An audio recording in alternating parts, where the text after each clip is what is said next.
Olá, começa agora o Rádio Jornal Inclusão, que traz para você informações sobre acessibilidade, saúde, qualidade de vida, meio ambiente e sustentabilidade.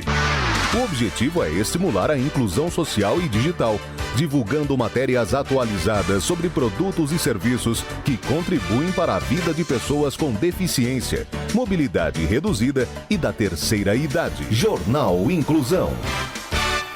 Confira as manchetes desta edição. Conheça a para-atleta que completou uma prova com mais de 200 quilômetros. Tecnologia que facilita a comunicação do aluno com deficiência auditiva vai estar disponível nas escolas públicas. Estatuto da pessoa com deficiência deve ser aprovado ainda neste ano. Jovem que perdeu parte da perna em acidente faz prótese com peças de Lego. Idosos vão ser 30% da população mundial em 2050. Jornal Inclusão Brasil. História de superação. Conheça Sarah Harsten, a para-atleta que completou uma prova com mais de 200 quilômetros. A prova se chama Ironman e é composta por 4 quilômetros de natação, 180 quilômetros de bicicleta e 42 quilômetros de corrida. Sarah nasceu em 22 de maio de 1975, na Califórnia, com problema ósseo na perna esquerda, o que causou a amputação aos 7 anos. Depois disso, ela começou a correr com a perna mecânica e, aos 13 anos, quebrou um recorde na prova dos 100 metros rasos feminino para amputados acima do joelho. A para-atleta já havia disputado o torneio Ironman, mas após passar por dificuldades na prova, não conseguiu terminar o percurso. Depois disso, o novo treinador intensificou o treino e Sarah conseguiu ficar mais otimista com as provas. Um ano depois, em 2005, Sarah foi a primeira mulher amputada a completar o Ironman no Havaí. A prova deve ser completada no tempo máximo de 17 horas. A atleta completou a prova em 15 horas e 5 minutos. O Ironman é uma das provas mais difíceis do mundo e Sarah tem que ser mais resistente do que o atleta com 2 pernas. Ela gasta 40% de oxigênio e o dobro da energia. Na escola, Sarah era sempre a última a ser escolhida para a equipe de jogos e seus professores não a incentivavam porque não sabiam como lidar com a diferença que ela tinha. Anos depois, Sarah foi a primeira amputada a testar o novo pé de corrida, feito de fibra de carbono. Essa prótese abriu a porta para muitos amputados fazerem algo que nunca tinham feito antes, ou seja, correr. Ciência e tecnologia. Tecnologia que facilita a comunicação entre professor e aluno com deficiência auditiva vai estar disponível nas escolas públicas. O sistema é chamado de frequência modulada pessoal, ou FM, e vai estar disponível para estudantes com deficiência auditiva na faixa de 5 a 17 anos, matriculados nas redes públicas de ensino. A tecnologia é fornecida pelo Sistema Único de Saúde, o SUS. Para usar o FM, a criança deve ser usuária de um aparelho de amplificação sonora individual ou implante coclear. Esse recurso tecnológico melhora a comunicação e interação de deficientes auditivos com professores, colegas e família e ajuda o aluno a desenvolver mais rapidamente as competências sociais e a linguagem oral. De acordo com o Ministério da Educação, o MEC, 70 mil estudantes apresentam deficiência auditiva e vão poder ser atendidos pelo SUS. Segundo Martinha Clarete Dutra dos Santos, diretora de Políticas da Educação Especial do MEC, o FM é composto por um microfone ligado a um transmissor de frequência modulado usado pelo professor. Esse sistema capta a voz do professor e transmite diretamente ao aparelho auditivo do estudante. Esse tipo de transmissão direta permite que o aluno ouça a fala do professor de forma mais clara, eliminando o efeito de ruído do ambiente escolar, além de eliminar a distância entre o sinal da fala do educador e o aluno. Para que essa tecnologia chegue às salas de aula, o MEC vai qualificar os professores para identificar os alunos que podem ser potenciais usuários. Vai ser responsabilidade das escolas encaminhar os estudantes aos postos de saúde do município. No posto de saúde, a criança ou o jovem vai passar por um exame com o médico, que vai fazer a configuração do aparelho e definir a faixa de frequência individual para que a voz do professor chegue limpa ao aparelho. Leis, jurisprudência e política inclusiva. Estatuto da Pessoa com Deficiência deve ser aprovado ainda neste ano. A proposta tramita no Congresso desde 2006. Um substitutivo foi apresentado, como resultado de um grupo de trabalho que aperfeiçoou o texto com base na Convenção das Nações Unidas sobre os Direitos da Pessoa com Deficiência. Na apresentação do novo texto, a ministra da Secretaria de Direitos Humanos, Maria do Rosário, destacou que a medida vai beneficiar diretamente cerca de 46 milhões de brasileiros que se declararam com alguma deficiência no último censo no Instituto Brasileiro de Geografia e Estatística, o IBGE. O presidente da Câmara, Henrique Eduardo Alves, pediu à relatora do processo, a deputada Mara Gabrilli, que apresente o parecer até outubro, para que o Senado tenha tempo de concluir a tramitação da proposta ainda neste ano. O presidente da Câmara disse que mais de 200 projetos de lei tramitam no Congresso sobre o tema e se desculpou pela demora aos parlamentares em aprovar um texto definitivo. Além do Estatuto da Pessoa com Deficiência, o presidente do Senado, Renan Calheiros, informou que projetos de combate à tortura e à homofobia vão ser priorizados na agenda do Congresso. Você está ouvindo o Jornal Inclusão Brasil. Jovem que perdeu parte da perna em acidente faz prótese com peças de Lego. Cristina Stephens, uma terapeuta ocupacional e pesquisadora clínica que perdeu parte da perna dela em um acidente, foi desafiada, em tom de brincadeira, por um colega a fazer uma prótese com um brinquedo Lego. Cristina adorou a ideia e realmente construiu uma perna com as pecinhas, mas ela alerta para que as pessoas não façam isso em casa. De acordo com a terapeuta, há o risco de cair e se machucar. Siga a Cristina no canal do YouTube, onde ela fala sobre terapia ocupacional, prótese e cadeira de roda. Acesse youtube.com/amputieot, youtube.com/AMPUTEEOT. E aí você vai conhecer como é que Cristina Stephens fez a prótese de Lego e ainda as atividades que ela desenvolve como terapeuta. Políticas públicas. Idosos vão ser 30% da população mundial em 2050. Antes disso, daqui a 12 anos, em 2025, o Brasil vai ocupar o 6º lugar em número de idosos no mundo. Hoje, pessoas com 60 anos ou mais já representam 12% da população.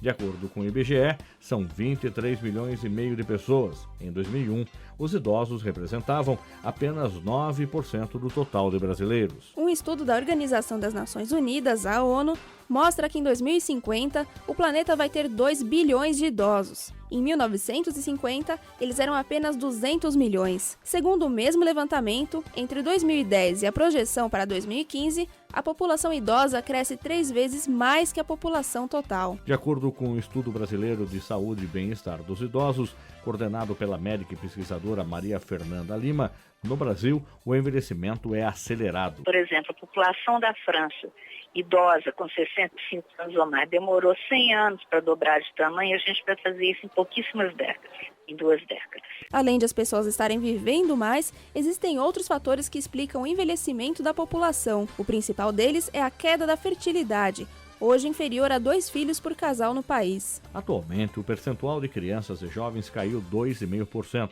Com isso, diminuiu cada vez mais a proporção dessas pessoas e aumenta o número de idosos. Como reflexo dessa mudança demográfica, o Congresso Brasileiro aprovou em 2003 o Estatuto do Idoso, considerada internacionalmente como uma das melhores leis de proteção à pessoa idosa. O secretário nacional de Promoção e Defesa dos Direitos Humanos da Presidência da República, Gabriel dos Santos Rocha, diz que o Estatuto estabelece que o idoso tem sempre prioridade, seja em filas, processos judiciais ou programas governamentais. Eu dei exemplo do transporte, mas quem for lá na habitação, por exemplo, né, todos os programas habitacionais, né, públicos ou aqueles subsidiados com recurso público, quer dizer, o idoso goza de uma prioridade, né, na aquisição desse imóvel.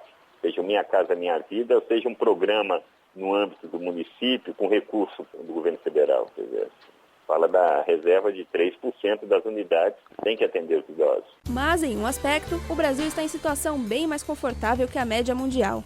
Segundo o Instituto Brasileiro de Geografia e Estatística, o IBGE, quase 80% dos idosos brasileiros recebem algum benefício de previdência social. No mundo, conforme dados da ONU, apenas 1/3 dos países têm sistema abrangentes de seguridade social e somente 20% dos trabalhadores mundiais contam com algum tipo de proteção social, inclusive aposentadoria.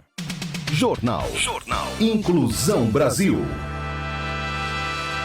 Conheça a história de uma mulher tetraplégica que venceu todas as barreiras e realizou um grande sonho: ser mãe.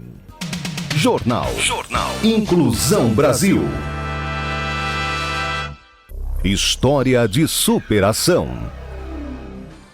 A gaúcha Débora de Aranha Halps, de 32 anos, sofreu um acidente de moto com o marido quando ia para a aula de inglês.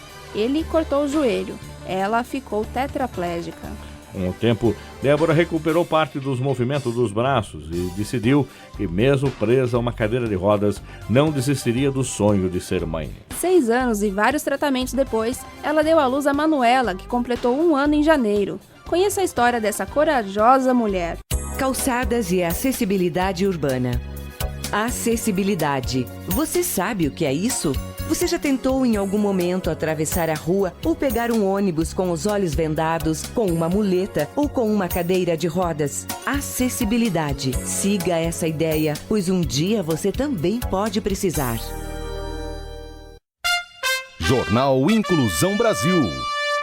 Ela conta que conheceu o amor da vida dela dançando. Durante 5 anos, Jair e ela viajaram pelo Rio Grande do Sul, participando de concursos de dança tradicional gaúcha. Ela tinha 17 anos quando se apaixonou por ele. Durante o dia, ajudava os pais com o negócio deles e, à noite, dava aulas de espanhol em uma escola de Bento Gonçalves, uma cidade vizinha. Naquela época, ela ainda não tinha formação universitária, mas era uma ótima professora. Começou meio sem querer, mas logo percebeu que ensinar a realizava. Quando foi convidada a lecionar espanhol em tempo integral, aceitou imediatamente. Ela tinha 26 anos e já estava casada com Jair há 3. Tinha certeza de que a carreira iria decolar. De cara, se tornou professora de 11 turmas. Dava aulas de manhã, à tarde e à noite todos os dias. E às sextas-feiras ia para a escola aprender inglês. Mas essa rotina durou apenas 1 mês. Jair e Débora marcaram uma viagem de final de semana. Como em outras sextas-feiras, ele lhe daria carona até a escola para a aula de inglês. De lá, sairiam para encontrar uns amigos e seguir viagem. Por isso, a moto estava abarrotada de mochilas e ele dirigia devagar. Perto das 5 horas da tarde do dia 25 de agosto de 2006, saíram da casa deles e pegaram a estrada para percorrer os conhecidos 20 e poucos quilômetros que separam Farroupilha, onde moravam, de Bento Gonçalves, onde ela trabalhava e estudava. O dia estava lindo. Logo à frente deles, 2 carros esperavam, um ao lado do outro, para cruzar a estrada por onde seguiriam. O primeiro arrancou para atravessar a via, mas os viu e parou a tempo. O motorista do segundo carro fez quase o mesmo, só que não os viu e não parou. Você está ouvindo o Jornal Inclusão Brasil. Débora foi arremessada e, com um mergulhador que bate a cabeça no fundo do lago, bateu com força no asfalto. O capacete resistiu, mas ela sabia que algo sério tinha acontecido. Do pescoço para baixo, ela conta que o corpo parecia estar preso num sono profundo.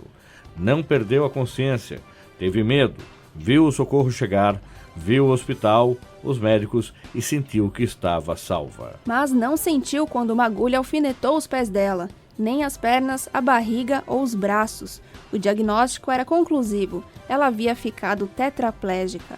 Ela passou por uma cirurgia que deveria implantar réplicas de titânio nas 3 vértebras que perdeu.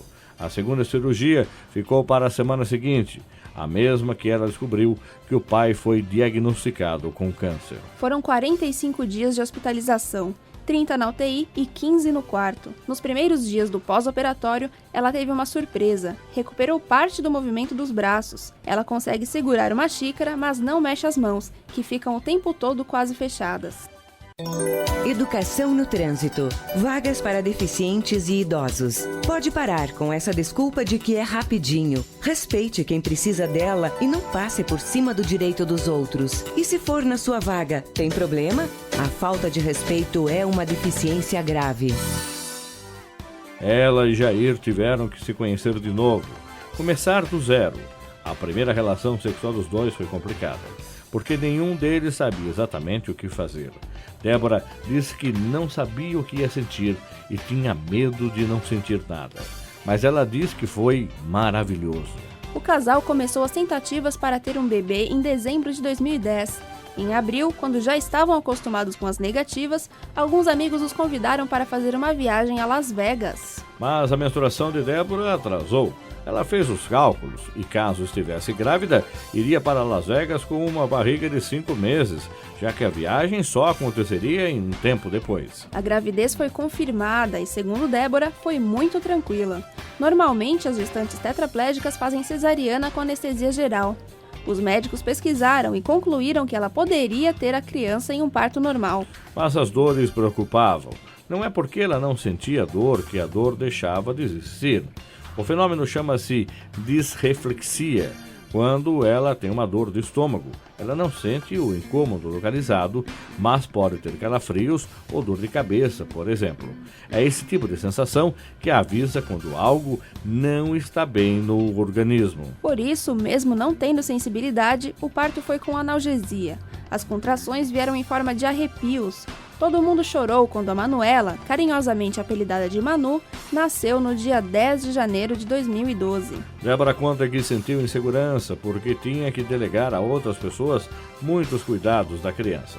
Mas conta que Manu se acostumou a brincar com ela sem estar no colo. A menina bate palmas com as mãos fechadas, como as de Débora. Se Jair chega perto dela, ela estica os braços e pede colo, pede para sair do berço. Com a mãe, não. Débora garante que quando a filha crescer mais um pouco, vai fazer uma pós-graduação e voltar a trabalhar. Uma história linda de uma tetraplégica que sonhou e realizou o sonho de ser mãe. Inclusão das pessoas com deficiência no mercado de trabalho. Dá para viver sem caminhar, sem enxergar, sem escutar, com DAO, mas não dá para viver sem trabalho. Sua empresa tem responsabilidade social? As oportunidades não possuem limites. Eles podem fazer muito mais do que você pensa. Basta enxergar as suas verdadeiras eficiências. De um lado, as pessoas com deficiência aprendem uma profissão. Do outro lado, ensinam a superar limites. Jornal Inclusão Brasil. Vamos mostrar alguns pontos da cidade para que você possa se divertir sem preocupações. Serviço, lazer, cultura, alimentação e vida noturna, tudo de forma acessível. Confira agora no Jornal Inclusão Brasil. Jornal Inclusão Brasil. Você que possui algum tipo de deficiência e quer entrar no mercado de trabalho, cadastre o seu currículo e seu laudo médico no nosso portal Inclusão acessando www.portalinclusão.com ou encaminhe para contato@portalinclusão.com.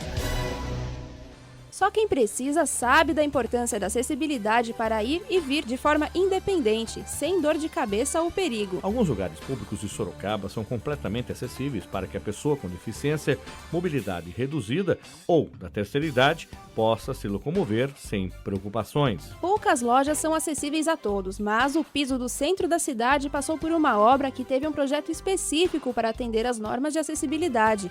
A Praça Coronel Fernando Prestes também passou por reforma. O banheiro tem 270 metros quadrados de área construída, com um banheiro adaptado para cada sexo. Para a terceira idade, uma opção de lazer é o Clube do Idoso, que é localizado ao lado do Centro Esportivo André Matiello, no bairro do Pinheiro. Ele é voltado exclusivamente para essas pessoas.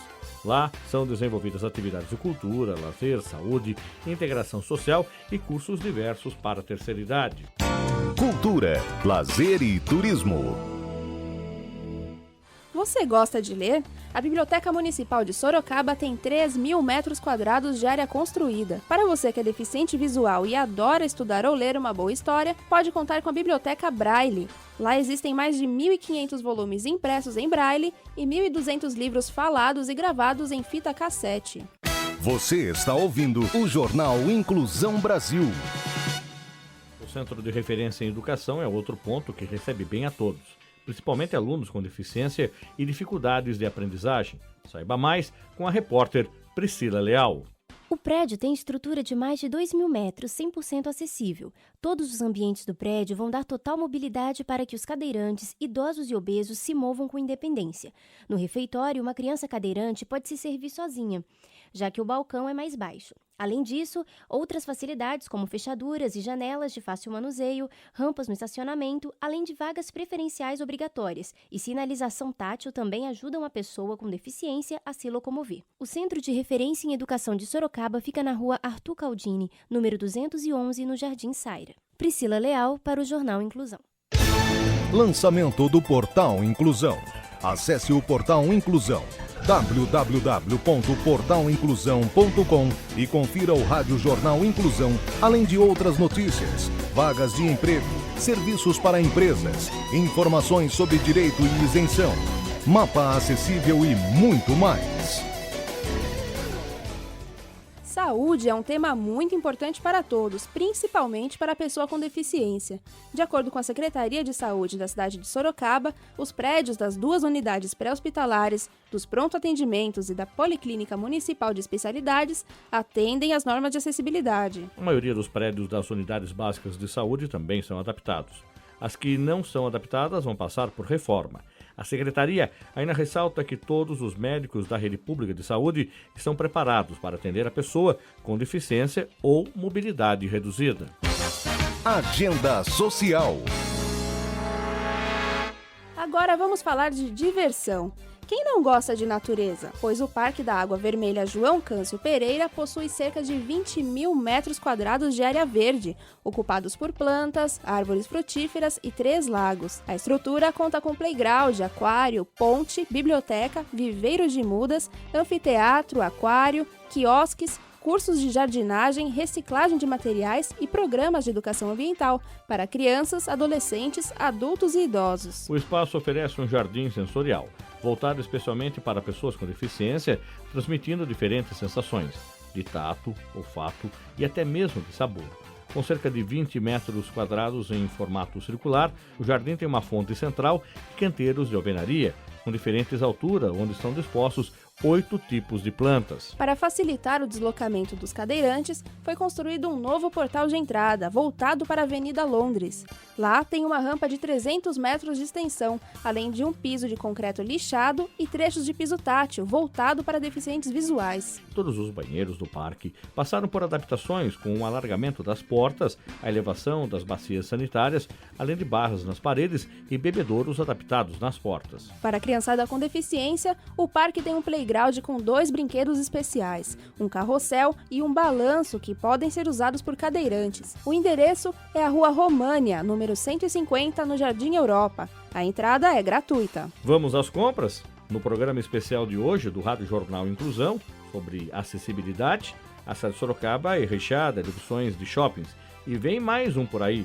Um dos futuros lançamentos é o Shopping Cidade Sorocaba. Ele vai ser lançado agora, no mês de setembro. As áreas comuns vão ser inteiramente preparadas, com elevadores espaçosos, praças de alimentação com mesas planejadas para cadeirantes, além de cinemas com espaços reservados, corrimãos e rampas por todo o espaço. Além das vagas obrigatórias para deficientes físicos e idosos, o shopping também vai ter banheiros adaptados, exclusivos para pessoas com deficiência. A entrada desse banheiro vai ser independente, evitando que o cadeirante tenha que entrar no banheiro público geral. O fraudário também tem um projeto que permite o uso não só por crianças, mas também pelos adultos que precisem desse espaço. Vão ser 11 lojas âncoras, 21 mega lojas, 330 lojas médias, além de lojas de fast food e um restaurante.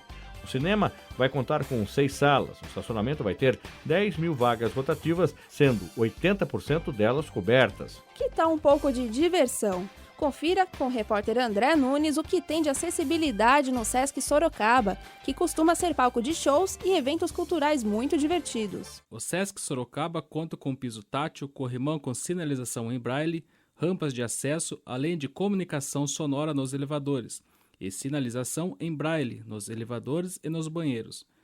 A biblioteca possui 2 equipamentos voltados especificamente para pessoas com deficiência visual, que permite a leitura de livros, revistas e jornais por pessoas com baixa visão ou ausência total. Para quem tem baixa visão, um ampliador de caracteres é disponível. Também existe um scanner SARA, um equipamento que é conectado a outro, convertendo o texto digitalizado em braille. Caso a pessoa não seja alfabetizada em braille, dá para ouvir o texto. É possível levar um pendrive ou CD para gravar o texto selecionado. Os equipamentos do Sesc Sorocaba podem ser usados tanto por quem é sócio quanto por quem não tem carteirinha.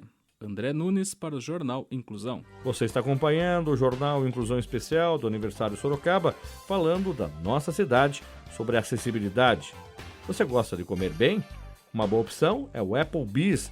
O lugar fica no Shopping Világio, no bairro Santa Rosália, e conta com cardápio em braille, acesso para portadores de deficiência ao salão e também banheiro adaptado. Mas agora vamos falar de diversão na noite. A pessoa com deficiência também gosta de se divertir em baladas e barzinhos. E por que não? Para você que gosta de música eletrônica com luxo e gente bonita, o lugar é o Crocodilo Club. Lá, rampas e banheiros nos padrões legais de acessibilidade vão receber você todo sábado com conforto. O Crocodilo Clube fica na rua Júlio Marcondes Guimarães, número 75, no bairro do Campolim. Você é do tipo que gosta de sair à noite para ver gente bonita combinado com uma boa gastronomia? O seu lugar é no Chico Rosa, que tem rampa de acesso a pessoas com deficiência e banheiros adaptados. Lá, o carro-chefe da casa é o delicioso palmito recheado com salmão e mergulhado no creme de parmesão com camarões no topo. Deu água na boca? Vá até a Avenida São Francisco, número 343, no bairro Santa Rosália, e se divirta sem preocupações. Tá a fim de curtir um rock and roll? Então vá para o Asteroide. O ambiente conta com rampa de acesso ao interior do bar e banheiro especial e de uso restrito para cadeirantes. Muitos cadeirantes vão até lá para curtir os shows e se divertir. Para dar um tempo da agitação, o deck a céu aberto reúne os amigos para um bom papo. O Asteroide fica na Rua Aparecida, número 737, no bairro de Santa Rosália, aqui em Sorocaba. Jornal Inclusão Brasil. E aí, gostou das nossas dicas de hoje? Chame os amigos para um tour acessível por Sorocaba. Caso você tenha alguma sugestão de lugar acessível que não falamos aqui, mande para a gente no e-mail contato@portalinclusão.com.br. Repetindo, contato@portalinclusão.com.br. Jornal Inclusão Brasil. O Jornal Inclusão fica por aqui. Você que possui algum tipo de deficiência e quer entrar no mercado de trabalho, envie seu currículo e um laudo médico para contato.inclusãobrasil@gmail.com. contato.inclusãobrasil@gmail.com. Obrigado pela audiência, tenha um ótimo dia e até o próximo programa. Jornal Inclusão Brasil.